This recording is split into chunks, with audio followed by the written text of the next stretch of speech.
Dear viewers, আরও একটি নতুন ভিডিও নিয়ে আপনাদের মাঝখানে হাজির হলাম।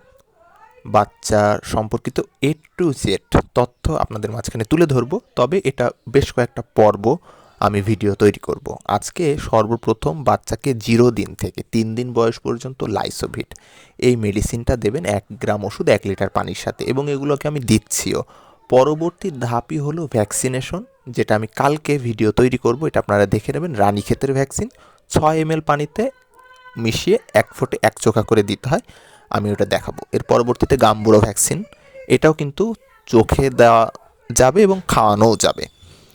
ভাইটাল অ্যামাইনো হচ্ছে একটা মাল্টিভিটামিন, সকল ধরনের ভিটামিনের মধ্যে রয়েছে। ভ্যাকসিন প্রয়োগের পরপরই এটা দিলে মুরগির শরীরের যে গ্রোথটা, এটা ভালো থাকবে, সুস্থ থাকবে এবং দ্রুত ওর ওজনটা বৃদ্ধি পাবে, যেহেতু অনেক ধরনের ভিটামিন এতে আছে।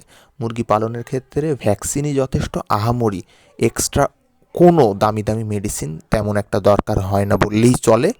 তবে ভ্যাকসিনটা আমরা করলে সুন্দর থাকবে, সুস্থ থাকবে মুরগি। দেখা হচ্ছে আগামীকাল। আল্লাহ হাফেজ।